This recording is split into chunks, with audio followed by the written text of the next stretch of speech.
अदरक है, ये मिर्ची है कूट के हमने रखी है, ये टमाटर है, ये जीरा है, वो मेथी है, जीरा है, हींग है, मिर्ची, धनिया, हल्दी, नमक, ये सब पहले इससे हमको पहले मेथी से हमको बघारना है। फिर आप लोगों को दिखाते हैं आगे। ये मेथी जब हो जाएगी तब इसमें डालेंगे लहसुन, मेथी थोड़ी अच्छी हो जाए तब जीरा डाल देंगे। थोड़ा सा जीरा हो रहा है, अब इसमें डालेंगे लहसुन भी डालना पड़ती है, ज़रा से जीरा हो जाए फिर डालते हैं।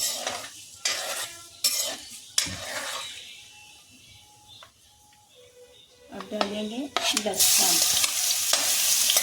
लहसुन थोड़ा सा हो जाएगा तब डालेंगे अदरक और मिर्ची कुटी हुई रखी थी, वो हमने कूट के रखा है।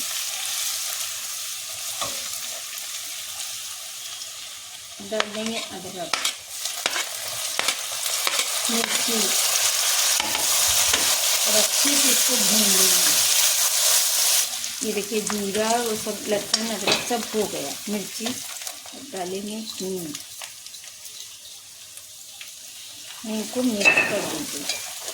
अब स्लो आंच करके फिर डालेंगे मसाले, थोड़े से मसाले भून लेंगे, फिर डाल देंगे पानी, मसाला जल जाएगा, इसको अच्छे से भून लेंगे, फिर टमाटर बाद में डालेंगे। ये देखिए अच्छे से मसाला भून गया। अब इसमें हम डालेंगे आलू बैंगन, ये थोड़े से आलू बैंगन जब गल जाएंगे उसके बाद टमाटर डालेंगे, क्योंकि आलू बहुत टाइम लेता है गलने में।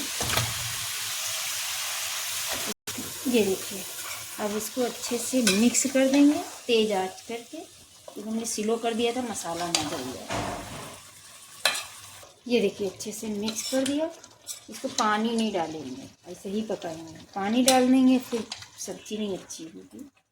अब आप इसको ढक दीजिए 10-15 मिनट के, 10 मिनट के लिए फिर आप देख लीजिए, इसको 10 मिनट के लिए ढक दीजिए।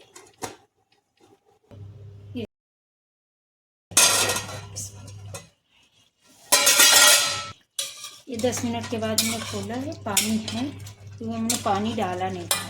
ये देखिए अब इसमें डालेंगे हम टमाटर, थोड़े से आलू हाँ गल गए हैं, तेज़ गैस पे टमाटर डाल कर रख देंगे। अब इसको खुला 2-3 मिनट तक पानी सूख के पका लेंगे, फिर अभी आपको दिखाते हैं। ये देखिए 5 मिनट के बाद हमने भून के, ये देखिए अच्छे से भून लिया। अब इसमें डालेंगे अब इसमें डालेंगे गरम मसाला, ये देखिए थोड़ा सा 1 चम्मच डाल दीजिए, आप अपने हिसाब से डाल लीजिएगा। ये देखिए मिक्स कर ले, गरम मसाला डाला है, हो गई है सब्ज़ी।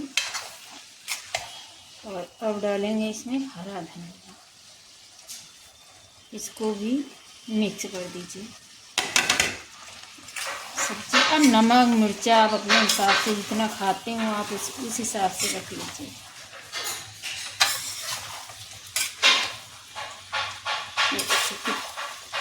बहुत अच्छी बनती है, ये देखिए, ये देखिए बनके तैयार हो गई सब्ज़ी।